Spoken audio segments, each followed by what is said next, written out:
मेरी बेटी होने वाली थी, 3 माह की, मतलब उन्होंने मुझे छोड़ गए थे। मेरे मियाँ जो थे वो शादी के बाद ही फौरन कराची चले गए। तो बेटा हुआ तो वो कहता है मेरे को बेटा दे दो, मैंने नहीं दिया। जिस कम वक्त ने उसको नशा लगाया, वो ना लगाता तो हम बड़े जिंदगी में खुश होते मियाँ भी। मुझे कोई भी नहीं चलना भी नहीं आता था। फिर मैंने आस्ता आस्ता कदम बाई कदम स्टेप बाई स्टेप चलती रही। ऐसे मुझे बहुत से काम आते हैं, आर्ट वर्किंग में, रग मेकिंग, इसमें मैं अपने घर का राशन डालती। अस्सलाम वालेकुम नाजरीन, नई बार डिजिटल के साथ मैं हूँ फाइका राना। नाजरीन, आज मैं आपके लिए एक ऐसी कहानी लेकर आई हूँ जिसमें एक खातून जो है, जिनकी हिम्मत को दाद देनी चाहिए कि उन्होंने किस तरह से अपनी ज़िंदगी गुजारी, इतनी मुशक्क़तों और मेहनत के साथ अपने बच्चों को पालने के लिए, यहाँ तक कि वो अपने शोहर को भी पालती रही हैं। बाकी की जो कहानी है वो उन्हीं से जानते हैं। अस्सलाम वालेकुम। वालेकुम अस्सलाम जी, क्या नाम है आपका? Nasreen art work. अच्छा, आर्ट और क्राफ्ट का काम करती हैं, तो कैसे ये सीखा आपने, किस तरह से शौक पैदा हुआ? मैं जॉब करनी शुरू, उस टाइम मेरी सैलरी थी 1100 रुपया। उस टाइम 1100 भी मंथली, 1100 भी उस टाइम बहुत ज़्यादा होता था। इसमें मैं अपने घर का राशन डालती थी, 150 अपने मकान का किराया देती थी। उसके बाद मैंने जो पैसे फिर मैंने कमेटी डाली, फिर उससे आस्ता आस्ता मशीन ली मैंने, पिको वाली। मैंने नलकिए, बटन, ऐसी चीज़ें, साथ में मैं सिलाई किया करती थी, कपड़े स्टिचिंग किया करती थी। मेरे मियाँ जो थे वो शादी के बाद ही फ़ौरन कराची चले गए। कराची चले गए, 3 माह मेरी बेटी होने वाली थी, 3 माह की, मतलब उन्होंने मुझे छोड़ गए थे। तो उसके बाद फिर मैंने क्या किया, मैंने अपने आप को ना ये नहीं सोचा कि मैं अब बैठ जाऊंगा। फिर मैंने आस्ता आस्ता कदम बाई कदम स्टेप बाई स्टेप चलती रही। नहीं तो क्या वजह थी, क्यों छोड़ के चले गए थे? वो काम के सिलसिले में गए थे कि मैं उधर जाके काम करूंगा, लेकिन जाहिर है वो नशा करते थे। अच्छा, नशे पे किसने लगाया था उनको? नशे में ख़ानदानी लोग होते हैं, जाहिर है जेलस भी होते हैं, कुछ लोग अच्छे भी होते हैं। कुछ लोगों ने बस लगा दिया उनको। शादी वाले दिन बहुत अच्छे हम फैमिली थे, बहुत प्यार करने वाला मेरा मियाँ था। तो उसके बाद ना वो फिर क्या कहते हैं, बेटा हुआ तो उन्होंने वहाँ कराची में उसका पहले सौदा किया हुआ था कि इसको बेच दूँगा मैं। तो बस फिर उसके बाद हुआ कि वो आए हैं, तो बेटा हुआ तो वो कहता है मेरे को बेटा दे दो, मैंने नहीं दिया। फिर उसके बाद ना उन्होंने मेरी छुरी मारी है, मेरे अभी भी टांके लगे हुए थे।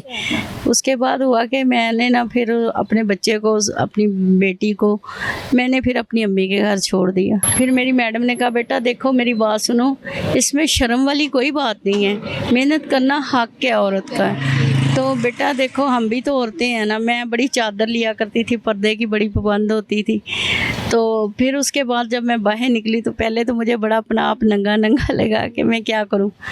तो खैर आस्ता आस्ता आदत पड़ गई। फिर मैं उसके बाद ना अपने बच्चों को लेके ना अपनी अम्मी के घर छोड़ के मैंने फिर खुद भी अपनी सास ससुर को बताया, वो खैर भाग गया। फिर उसके बाद नहीं आया। नहीं तो शौहर जो थे आपके, आप पे तशद्दुद भी करते थे, आपको मारते थे, तो आपने कभी सोचा नहीं कि मैं इसको छोड़ दूं कहीं और, किसी जैसे वालिदैन आपके कहते थे? मुझे कहते थे कि डिवोर्स ले लें इनसे, तो कहीं और कर लेते हैं बेटा, अभी ज़िंदगी ख़त्म तो नहीं हो गई। लेकिन नहीं, मैंने कहा मेरी बेटी है, जब मैं कहीं बेटी को लेके जाऊंगी, ज़ाहिर वो एक दिन मैंने बूढ़े होना, मैं उसने छोड़ के बेटी को देखना है, ठीक है ना। और मेरे बेहतर है यही है, जो कुछ है मेरे बच्चे ही अम्मी, बस जहाँ यही ज़िंदगी मेरी एंड हो गई है। अब माशाल्लाह बच्चे भी पढ़ लिख के अपने स्टैंड हो गए, बेटी भी अपनी स्टैंड हो गई है। अल्लाह का शुक्र अल्हम्दुलिल्लाह, अपना क्या कहते हैं, जितना अपना सर्कट था मैंने सही कर लिया। हमारी नाज़रीन के साथ ये वो वाक़या शेयर करें जब आपकी बेटी को वो छत से गिराने लगे थे। हाँ, वो क्या कहते हैं, ज़ाहिर है नशे में थे, नशे में थे तो क्या कहते वो दूध के लिए रोती थी। मेरे पास नहीं पैसे थे, तभी मैं घर से निकली थी। तो कहते मैं इसको नीचे ही फेंक देता हूँ। मैं क्या, इसका क्या कसूर है, इसने हमारे घर अल्लाह पाक ने रहमत भेजी है, तो क्यों छत से इसको फेंकेगा, छोटी सी बच्ची है। मैंने बच्ची छीन के नीचे, हम किराए पे रहते थे, वो किराएदारों को बताया तो वो कहता कि ये तो गलत बात है। फिर उन्होंने कहा हमें हमारा घर खाली कर दो, फिर हमें घर भी खाली करना पड़ गया। ये आपके सामने स्टॉल है, ये इससे हमारा, लेकिन अब महंगाई बहुत है, इस वजह से थोड़ा सा कंप्लीट चीज़ें नहीं रखी हुई मैंने। अपनी कोई दिखाएंगी आपने कोई आर्ट बनाया हो कोई? ये देखें, अभी मैंने ये आपके सामने बनाया है, ऐसे मुझे बहुत से काम आते हैं। आर्ट वर्किंग में, रग मेकिंग, ऐसी बहुत सी चीज़ें बनाती हूँ मैं। ऑर्डर आते हैं, बनवा के ले जाते हैं, ऑर्डर आते हैं, बनवा के ले जाते हैं लोग। कसरे बहबूद में बहुत सी चीज़ें सिखाई जाती हैं जो मैंने असल सीखा ही कसरे बहबूद से है।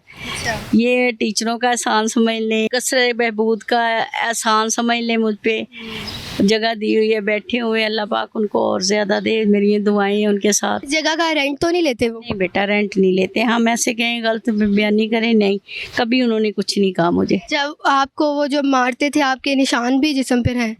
वो तो बेटा ज़ाहिर है, अब खुद ज़िंदगी के साथ साथ जब मरूंगी ख़त्म होंगे तो ज़ाहिर है, अब क्या कहते, अब का ज़िंदगी के साथ साथ तो सारा कुछ ही होना है। तो मैं अपने मियाँ के डेली बेस पे 1000 रुपया कमरे का रेंट देती थी। मैं उसको अपनी तरफ से ठीक करना चाहती थी, उनका इलाज भी करवाया है मैंने, बहुत नई तो नशे के लिए भी पैसे देती रही हैं आप? ज़ाहिर है, वो नहीं देती तो मारते थे। मुझे दुख होता है कभी कभी, सुबह जैसे मुझे याद आ गए, कोई खुशी का मौका हो तो कितने खुश होते, जो अगर जिस कम वक्त ने उसको नशा लगाया वो ना लगाता तो हम बड़े ज़िंदगी में खुश होते मियाँ बीवी। वो एक मिनट भी मेरा इतबार नहीं किया करते थे कि ऐसे ऐसे कैसे हो जाए।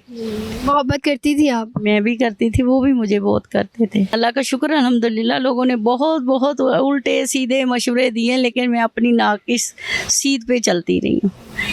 अल्लाह के सुपुर्द करके अपने आप को बैठती हूँ, सुबह बैठती हूँ, रात सुबह 8 बजे खुलती है, रात 8 बजे दुकान मेरी बंद होती है। शुक्र अल्हम्दुलिल्लाह, इज़्ज़त आबरू से बैठ के अपना खाना रोटी कमाते हैं और खाते हैं।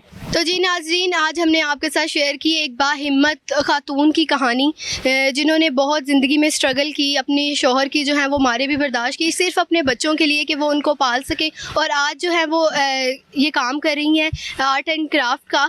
तो मिसाल है तमाम औरतों के लिए कि अपने हक़ के लिए कुछ करें और आगे बढ़ें। इसी के साथ अपनी मेज़बान फ़ाइका राना को दे इजाज़त। अल्लाह हाफ़िज़।